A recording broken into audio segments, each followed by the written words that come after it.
Kane Brown. There was this article that Saving Country Music posted about how Kane Brown's fans are all psychotic, and it was just a bunch of misspelled comments and just blah, blah, blah. And then I commented on someone shared a video of Kane Brown like doing this very Backstreet Boys-esque song. It's whatever his new song thing from country. Yeah, whatever his new song is, it just sounds like a Backstreet Boys song. Yeah, it's just a drum beat with a bunch of guys harmonizing to some shitty like "I wish I could be you, girl," like that kind of just dog girl, shit. Girl, girl, girl, yeah. And so I commented or I retweeted it with our official Twitter account saying like, "Congrats on starting the boy band Kane Brown," or whatever. Like, and then I was like, "This is a hot pile of garbage." And then of course, some like 50-something-year-old woman comments like, "Oh, is someone trying to be funny?" And I'm like, "Yep." And Kane Brown's trying to be country. See, the thing that blows my mind is like when you get the responses from these people on the social media that are Kane Brown fans.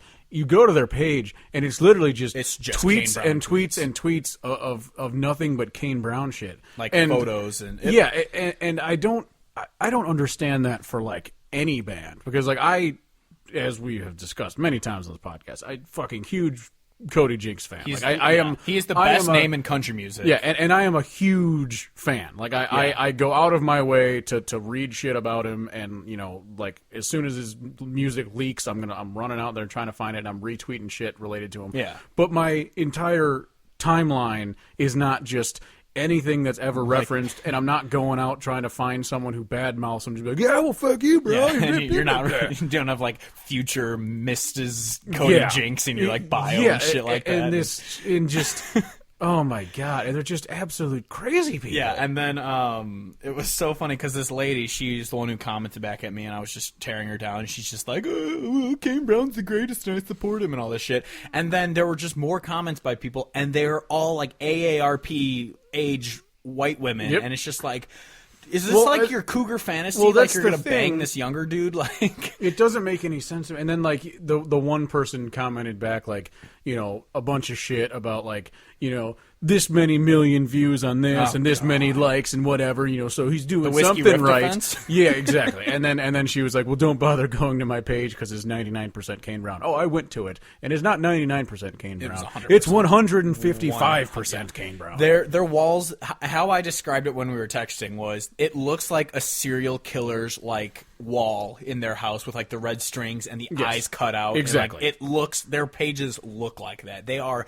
psychotic. Yeah, they don't want to see Kane Brown. They want to own his skin. They're like the 13-year-old girls who are like obsessed with One Direction type like psychoticness, and it's like, you are 50. Yeah, when you go like when you watch the South Park episodes and like the teenage girls just like, like Mama JJ just freaking the fuck out, like screaming and crying, like those are the people, and it doesn't make any sense to me. Yeah. And it might be because I'm a dude and I have good taste in music, so maybe these things are just mutually exclusive from being a Kane Brown fan. Understand. But what the fuck? The truck? I don't understand how this obsession can be like not viewed down. Like, if a guy was stalking like Ariana Grande, he would be considered a fucking creep. Unless that person was Pete Davidson, and then they would just get engaged to Ariana Grande within 3 weeks, and would just be a really weirdo about it. His ex is more attractive than Ariana Grande.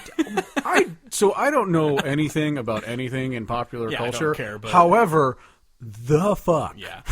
Well, I saw like this article. It's like they bonded about their parents dying on 9/11 or whatever. I'm like, what? She was fucking trucking. She was trucking Mac Miller for a very long time, and he was with some person that I don't know I don't know how non-famous long. person, Exactly, but they both ended relationships, and then they started dating, and then they were dating for like 2 weeks, and then they're engaged. And it's like yeah, but anyway, like the Kane Brown thing, as we get back to that, it's just is more crazy than Pete Davidson marrying Ariana Grande. Psychotic. And when I put this episode out, referencing this in our menu in our bio of like this week, we talk about Kane Brown psychotic fans. You know, we're gonna get messages like Kane Brown's the greatest. I look forward to hearing your nonsensical, misspelled, psychobabble. I think the best comment was one of the lady. Oh, I think it was the lady who replied like, "He has this many views and this many likes and blah blah blah." I think her tweet, like I went to her profile and her most recent tweet was just like, why can't people just let people enjoy country music? And I just really want to respond because it's not country music. Exactly. I do not care if you are a psychotic stalker of Kane Brown. I really don't fucking care, but stop calling it country music because it's not country music. I'm just going to start invading the realm of like hardcore polka music and just start spamming them with the fact that Metallica is the greatest polka band that has ever existed, and just be like, why can't you just let me listen to my polka music in peace? There's no way. Like, I remember back when I used to work for the city, and the temporary people, this not to sound racist, but they were all Mexican. They would listen. They would listen to just those Mexican mariachi like radio stations. Could you imagine turning that on and just hear like Slayer, Raining Blood on it? Be like, no, this is mariachi music. Okay. Like, yeah. I don't know. I was gonna say Raining Blood in Spanish, but I don't know how to say that in Spanish. Reinar Bluto.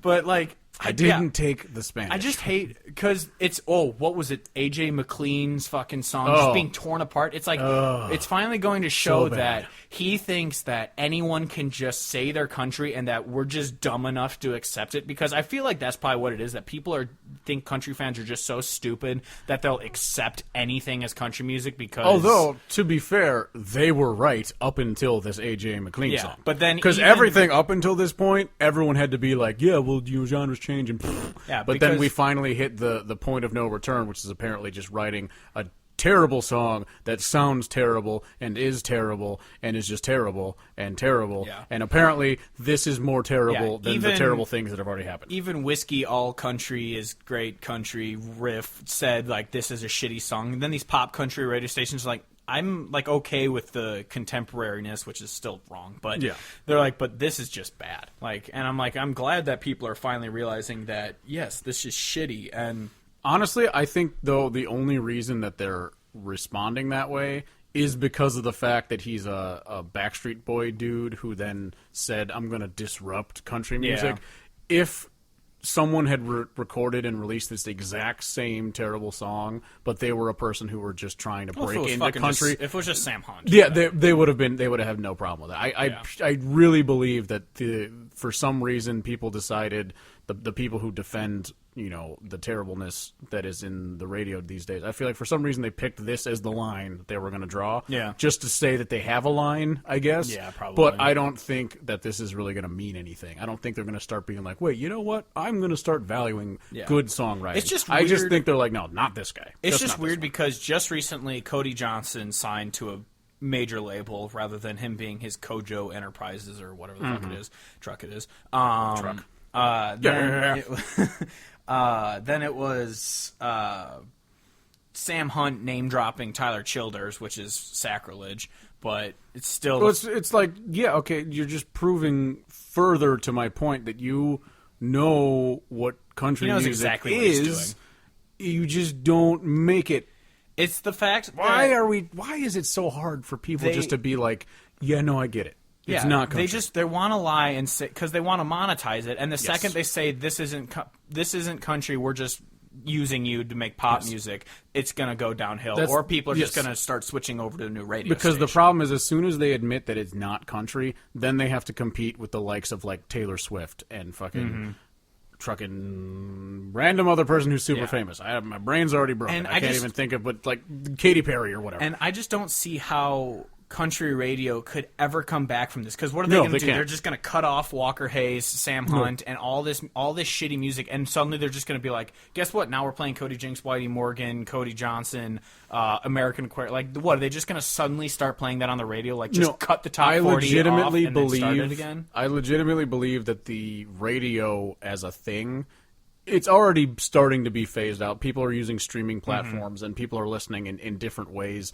more than they listen to the radio anyway. Yeah. I just legitimately think that the radio itself is just gonna fucking die. Yeah. And I think that there's going to be outlets that still try to prop up the, quote, top 40, and they're going to say, oh, look at how many people we got listening to our crappy bullshit. Yeah. But I think that there's just going to be so many other ways to consume music that it's going to finally get to the point that, the thing that we've been advocating and hoping for so long, that people just start finding this music that's out there that is good. Yeah. I think we're just going to start having more and more people mean, knowing who these artists are, who are still, smaller time. But basically, the phenomenon that has occurred in Texas, where there's a lot of artists in Texas that are big names in Texas, but outside it's not so much, I think that's just going to start expanding. I think there's just going to be like some pretty well-known people who are not super big, but they're pretty well known, and thank God Grayson Allen can't go to the Bulls.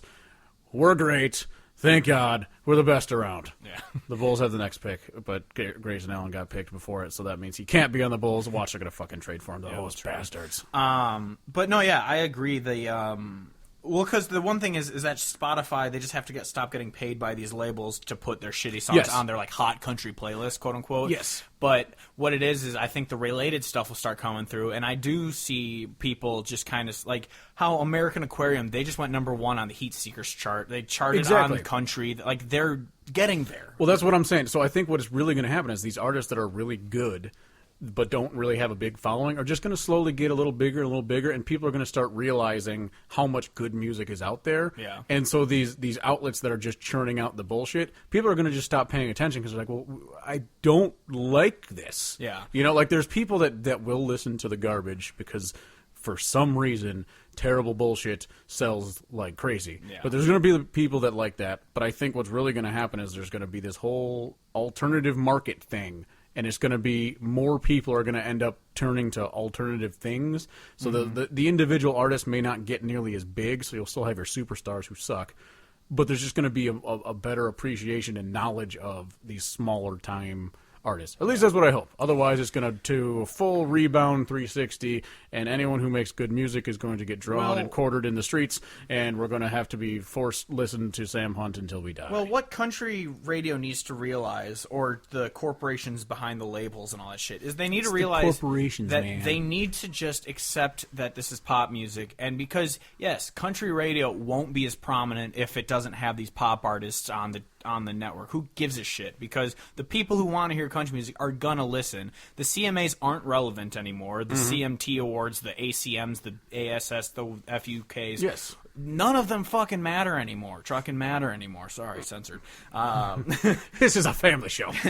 They don't matter anymore. And the fact that it's showing that all the ratings are dropping, that country music is never going to be the number 1 genre in the country, and they need to stop pretending that it's going to be and just let real music take over. Well, they're losing. Finally, they're losing their monopoly over your ability to listen to shit. Yeah. Now that we have these alternative forms of consuming content, we finally are having the ability to listen to whatever the fuck we want, and so you don't have to, you flip your radio station on and you just have the one channel that plays country music, and so you're forced to listen to whatever the fuck they have. That's not the case anymore, so they're losing their audience because the only reason they had an audience to begin with was because you didn't have an option to not listen to it.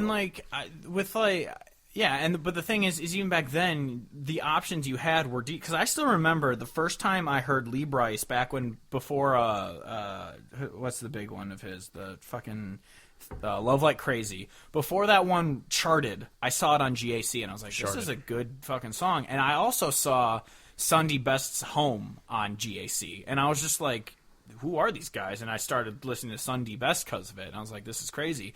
So I'm wondering, like, but with the radio owning it rather than Spotify now, I wonder how many, like, Chris Canterbury's or Ira Wolf's or, like, Savannah Conley's, like, those smaller artists that we've missed out in the past because we've only been able to hear the top 40. Like, I wonder how many artists like that we've missed out. There's thousands. Yeah. Like, it's so awesome that on Spotify we can now listen to these underground type people, which is, hopefully, like, people pointing out, like, how Miranda Lambert went to a John Moreland concert before he was really that popular. I mean, he's still an underground artist, but, like, having artists like this point out smaller people and having the ability to listen to their shit without having to, I mean, obviously buy their shit, support them, but without having to go to their concert or buy their CDs, you can listen to these artists and get into them. And, fuck the radio. Or truck the radio. Truck it. Truck. Yeah. In the butt. Yeah. But yeah, anyway, fuck Kane Brown, fuck his psychotic fans. You guys are Seriously. Truck them. It's just so funny, really quickly before we move on, just the immaturity of those people and the fact that they're always just like, I love him and he's the greatest and country music's changing, get used to it. It's like, no, it's not. Seriously.